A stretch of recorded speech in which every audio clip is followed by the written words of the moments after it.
जय हिंद बच्चों। बच्चों मैं अजय कुमार वाराणसी उत्तर प्रदेश से आपके अपने चैनल नव शिक्षण पे स्वागत करता हूं। बच्चों आज हम लोग साइंस के क्वेश्चंस देखने जा रहे हैं आज के वीडियो में। और ये जैसा आप जानते हैं यह राष्ट्रीय आय एवं योग्यताधारी छात्रवृत्ति परीक्षा 2024 का ओरिजिनल पेपर है, नेशनल मेंस का मेरिट स्कॉलरशिप।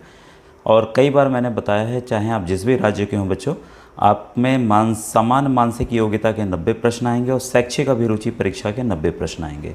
तो काफ़ी बार मैंने इनको एक्सप्लेन भी किया हुआ है और इसकी बच्चों प्लेलिस्ट बनी हुई है चैनल पर। आप जान लीजिए कि जो पुराने प्रश्न हैं वो उतने ही इंपॉर्टेंट है, क्योंकि वही दोहरा के आएंगे चाहे आप जिस राज्य के हों। और बच्चों व्हाट्सएप ग्रुप बना हुआ है, डिस्क्रिप्शन में आपको बच्चों लिंक मिल जाएगा। और कई बच्चे पहली बार देखते हैं तो पूछते हैं सर हमें गणित में ये पढ़ा दीजिए, विज्ञान में हीट पढ़ा दीजिए, ऊर्जा पढ़ा दीजिए। तो सभी टॉपिक बच्चों मैंने पढ़ाए हुए हैं, बस आपको प्लेलिस्ट में जाकर खोजना है। अब पहला देखिए सवाल है आपके सामने। देखिए 123 तक बच्चों मैंने बता दिया था। गणित के मैंने होमवर्क दिया था, लेकिन किसी भी बच्चे द्वारा गणित के जो सवाल हैं उसको हल करके भेजा नहीं गया। तो मैं गणित के प्रश्नों को कुछ मैंने समझाए हुए हैं, आगे के वीडियोस में गणित के प्रश्नों को विधिवत समझाकर मैं बता दूंगा। इसके अलावा बच्चों नवोदय विद्यालय प्रवेश परीक्षा कक्षा 6 और अन्य प्रतियोगी परीक्षाओं को भी मैं तैयारी कराता हूं, तो आप उसको प्लेलिस्ट में जाकर देख सकते हैं। यहाँ देखिए आपके सामने सवाल है, दूरी और विस्थापन के लिए कौन सा विकल्प सही है, which is the correct option for distance and displacement. ठीक है बच्चों, अब देखिए मान लीजिए कि यहाँ पर ए का घर है और ए का स्कूल यहाँ पर है, ए का स्कूल यहाँ पर है।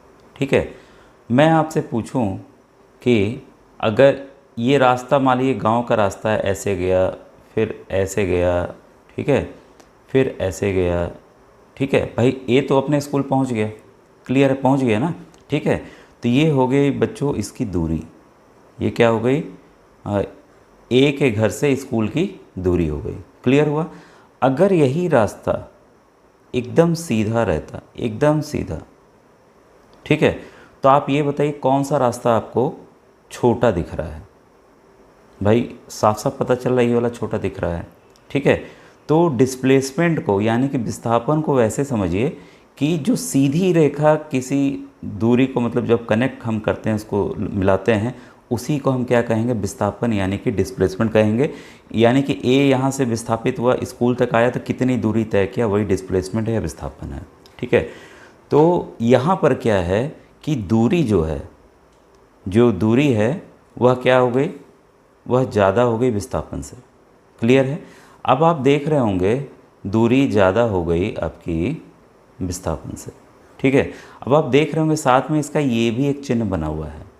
इसका मतलब यह है कि दूरी या तो बड़ी होगी विस्थापन से या तो उसके बराबर होगी। जब यह चिन्ह और यह चिन्ह को साथ में मिलाना होता है, ठीक है, मिलाकर दिखाना होता है, तो इस तरह से ये होता है। तो इसको आप ध्यान रखिएगा। और ठीक इसका उल्टा, अगर दूरी को छोटा दिखाना हो तब ये चिन्ह, बराबर दिखाना हो तो ये चिन्ह, साथ में दोनों लग जाते हैं। तो क्लियर हो गया। कई बच्चों को इस साइन में भी दिक्कत होती है। तो यहाँ पर ये बताइए, अगर मान लीजिए एक्चुअल में ये रास्ता होता है, तब तो भाई दूरी जो है, जो दूरी है, मान लीजिए भाई ये तो सीधा चला गया, दूरी भी वही है, विस्थापन भी वही है। ठीक है, तब इस केस में बराबर होगा, तब इस केस में बराबर होगा। अगर रास्ता लंबा हुआ तो भाई दूरी जो है बड़ी हो जाएगी विस्थापन के कंपेयर में। अब आप समझ गए होंगे कि इसका उत्तर ये वाला क्यों होगा, दूरी बड़ी होगी या बराबर होगी विस्थापन से। तो देखिए सवाल जब आएंगे ना तो कॉन्सेप्ट से आपको इसको हल करना होगा। और ये तो मान लीजिए फॉर्मूला बेस आ गया, अगर न्यूमेरिकल आएगा तब जब यही कॉन्सेप्ट आपको बच्चों उसमें काम आने वाला है। अब दूसरा क्वेश्चन है आपके सामने कि यदि आपतन कोण तथा परावर्तन कोण आर हो तो प्रकाश के परावर्तन के नियमानुसार, ठीक है, तो लॉ ऑफ रिफ्लेक्शन हमारा क्या कहता है, कोई भी दर्पण है, ठीक है, कोई भी, इस पे बच्चों सवाल आते ही आते हैं। और अक्सर मैंने देखा है बच्चे सवाल गलत करते हैं जब उसमें कोण एंगल निकालना होता है। तो मैंने विधिवत समझाया हुआ है, ठीक है, मैं हल्का सा फिर बता दूं आपको। अगर ये एंगल ऑफ, मान लीजिए कोई रोशनी यहाँ है शीशे पे, तो वापस ये उसी एंगल से गुजरती है। ठीक है, तो यहाँ पर हमेशा नॉर्मल परपेंडिकुलर 90 अंश का बनता है बच्चों।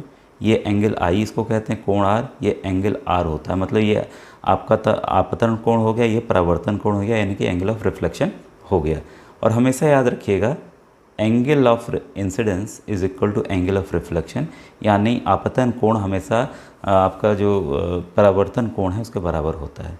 कई बार सवाल आता है कि आपतन कोण 25 डिग्री है तो परावर्तन कोण कितना होगा, तो भाई वो भी 25 होगा, ये हमने नियम यहाँ बता दिया, ठीक है। वैसे ही कई सवाल आता है आपतन कोण दर्पण से 40 डिग्री का कोण बना रहा है, ठीक है, दर्पण से 40 डिग्री का कोण बना रहा है तो परावर्तन कोण कितना होगा। ये आपके लिए बच्चों होमवर्क है। नहीं आता तो प्लेलिस्ट में जाइए देखिए, ये सवाल अक्सर आते हैं और अक्सर बच्चे गलती करते हैं। उसके लैंग्वेज को भी समझना होता है, चाहे छत्तीसगढ़ का पेपर हो, चाहे मध्य प्रदेश का हो, चाहे जिस भी राज्य का हो, दिल्ली का हो, हर एक जगह बच्चों, बिहार का, यूपी का, हर एक जगह बच्चों इस तरह के सवाल आते हैं, हर एक साल आते हैं और देखिए आया भी हुआ है। ये देखिए नेक्स्ट क्वेश्चन है, इलेक्ट्रॉन होता है, the charge on electron is, ठीक है। तो ये सबको पता है बच्चों कि जो एटम होता है, न्यूक्लियस होता है बीच में, इसके चारों तरफ जो है इलेक्ट्रॉन चक्कर लगाते हैं। न्यूट्रॉन प्लस प्रोटॉन होते हैं, ठीक है, इसके नाभिक में यानी कि न्यूक्लियस के अंदर, ठीक है। प्रोटॉन जो है वो पॉजिटिवली चार्ज होते हैं यानी कि धनावेशित होते हैं, और जो इलेक्ट्रॉन जो इसका चक्कर लगाते हैं वो माइनस चार्ज होते हैं यानी कि ऋण आवेशित यानी कि नेगेटिव चार्ज होते हैं। तो इसलिए बच्चों इसका ऑप्शन नंबर 2 जो है वो सही है, ठीक है, क्लियर है। अब ये देखिए इस पे हर्ट्ज़ पे, फ्रिक्वेंसी पे हमेशा सवाल आते हैं, ठीक है। इसकी रेंज क्या है, इसका काम क्या है, किस पे डिपेंडेंट है, ये टॉपिक मैंने साउंड टॉपिक ध्वनि वाला बहुत अच्छे से समझाया हुआ है। एक भी सवाल आपका इसमें गलत नहीं होगा बच्चों, बस आप उस वीडियो को जाके देखिए। कई बच्चे कैसे खोजें, थोड़ी मेहनत तो बच्चों करनी पड़ेगी। इतनी मेहनत करके मैंने अगर वीडियोस फ्री में आपके लिए बनाए हैं और उसको आपको देखना चाहिए जाके, बहुत ही अच्छे हैं और आपका कम समय में ज़्यादा आप सीख लेंगे, समय भी कम नुकसान होगा, ठीक है। क्वेश्चन नंबर देखिए 127 जो है इसको हम लोग समझते हैं। श्रव्यता परास होती है ऑडिबल रेंजेस, ठीक है। तो जो हमारे ह्यूमन के सुनने की जो क्षमता है वो हम केवल 20 हर्ट्ज़ से लेकर 20,000 हर्ट्ज़ तक हम सुन सकते हैं। इसके नीचे की ध्वनि नहीं सुन सकते, इसके ऊपर की ध्वनि नहीं सुन सकते। जो अल्ट्रासाउंड मशीन कभी आप गए होंगे किसी का पेट का अल्ट्रासाउंड कराने, सब इसके ऊपर होती हैं, ठीक है। तो जो हम लोग समुद्र के अंदर खोजते हैं, जो सिप वगैरह खोजते हैं अंदर कि भाई समुद्र में कहाँ क्या है, वो भी इसी का यूज करते हैं, अल्ट्रासाउंड वेव्स का यूज करते हैं, ठीक है। तो इससे संबंधित काफ़ी प्रश्न हैं, मैंने बताए हुए हैं। अवतल लेंस से बना प्रतिबिंब होता है, ये मैंने जो आपका लाइट चैप्टर है वो मैंने अच्छे से विधिवत समझाया है, वो उसको जाके देखिए। Image formed by A concave lens is, तो कॉनकेव लेंस के द्वारा बच्चों आभासी, सीधा तथा वस्तु से छोटा प्रतिबिंब बनता है यानी कि वर्चुअल, इरेक्ट और डिमिनिश्ड इमेज बनती है यानी कि छोटी इमेज बनती है, ठीक है। अब जल का घनत्व होता है, ये भी काफ़ी बार आया है, the density of water is, ठीक है। तो जो जल का घनत्व है वो बच्चों 1000 किलोग्राम प्रति मीटर क्यूब होता है, ठीक है। अब इसके बाद है क्वेश्चन नंबर 130, ध्वनि की चाल अधिकतम होती है। ध्वनि के ऊपर इस तरह के सवाल हमेशा आते हैं, कभी अल्मुनियम, बालू कुछ भी दे देते हैं, कभी कभी देखिए इसमें शब्द दे दिए ठोस, द्रव, गैस और निर्वात, ठीक है। तो अधिकतम हमेशा बच्चों सॉलिड में होगी, न्यूनतम मतलब ध्वनि न्यूनतम तो देखिए आपकी गैस में होगी, ठीक है। और किस में नहीं ध्वनि ट्रैवल करेगी ज़रा सा मुझे कमेंट सेक्शन में लिखकर बताइएगा, ठीक है। और अपना जिला और वो ज़रूर लिखा कीजिए राज्य बच्चों। इसके बाद है क्वेश्चन 131, अचुंबकीय छड़ एवं चुंबकीय छड़ की अलग अलग पहचान के लिए निश्चित परिलक्षित बल है, ठीक है।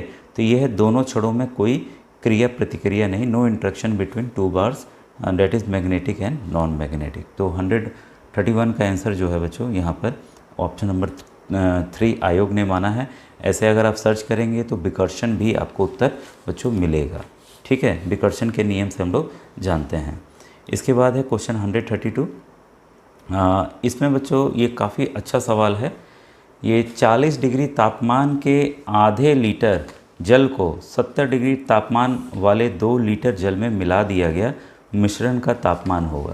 तो ये देखिए एकदम अलग तरह का सवाल था और बच्चों ने शायद इस तरह के सवाल नहीं किए होंगे, ठीक है। तो जो इंग्लिश मीडियम बच्चे पढ़ रहे हैं उनके लिए भी बहुत इंपॉर्टेंट है।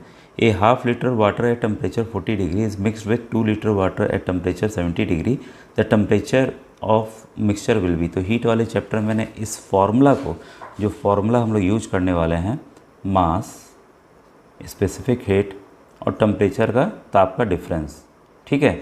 तो यहाँ पर मास पहले बॉडी का ले लें, मतलब पहली वाली स्थिति में, ठीक है, और दूसरे वाली स्थिति की मास, स्पेसिफिक हीट वही रहेगा जो पानी का रहता है, और T1 माइनस टी, ये फॉर्मूला हम यहाँ पर यूज करेंगे, ठीक है।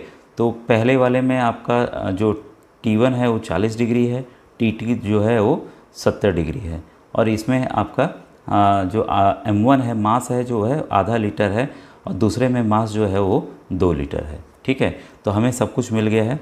M1 जो है आपका आधा लीटर है, ठीक है, M2 जो है वो आपका 2 लीटर है, ठीक है, और तापमान T1 जो है वो 40 डिग्री है, और जो TT ये आपका T जो है, आपको T हमें जो निकालना है वो आपका दूसरे केस में जो कंडीशन है, ये वाला है जो T1 हमने लिया है वो है 70 डिग्री, ठीक है। दो टेम्परेचर अलग अलग दो मासों के लिए है, ठीक है।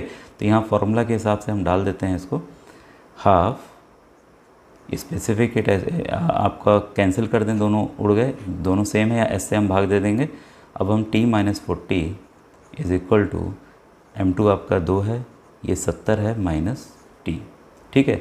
इसको हम फिर सॉल्व करते हैं, T माइनस 40, 2 को उधर ले जाके गुणा कर दें, 4 हो गया, 4 को 70 से गुणा करेंगे तो 280 माइनस 4T, ठीक है। अब इसको इधर ले आएँ तो 5T बराबर, उसको उधर ले जाएं 320, और T बराबर 5 को इधर ले जाएं, नीचे डिवाइड कर दें क्रॉस मल्टीप्लाई नियम के तहत, तो ये आ जाएगा आपका बच्चों 64 डिग्री, ठीक है। तो देखिए इस तरह से ये सॉल्व करना था, तो ऑप्शन हमारा 3 बच्चों यहाँ पर सही है। अब देखिए दर्पण वाला आ गया ना, मैं देखिए दर्पण के सवाल इस तरह के बहुत आते हैं। समतल दर्पण पर 60 डिग्री से आपतित किरण के लिए परावर्तन कोण क्या होगा, ठीक है। तो ये सवाल आप मुझे हल करके इसका आंसर बताइए 1 2 3 4 में से क्या होगा, क्योंकि ये टॉपिक मैंने अभी जस्ट आपको बच्चों समझाया है। तो बच्चों आज का वीडियो कैसा लगा ज़रूर बताइए। इसी तरह से अगर समझा के प्रश्नों को बताना है तो मैं बताऊंगा। और दूसरी बात ये बच्चों, कई बच्चे गणित के लिए कर रहे हैं, गणित के बहुत ज़्यादा 100 के ऊपर वीडियोज़ बने हुए हैं, सब इसी तरह के प्रश्न हैं, ठीक है, इसी तरह के प्रश्न हैं। आप उसको जाकर देखिए, मैंने बताया हुआ, ये तो ऑलरेडी मैंने बता दिया, ये जो सवाल हैं ऑलरेडी मैंने बता दिया है, और यहाँ से मुझे बताना है, 113 से मुझे बताना है। तो आप प्लेलिस्ट में जाइए, देखिए इन सवालों को मैंने कैसे समझाया हुआ है, कैसे बताया हुआ है बच्चों, ठीक है। तो प्लेलिस्ट आपको ज़रूर जाके देखनी होगी। Thank you very much.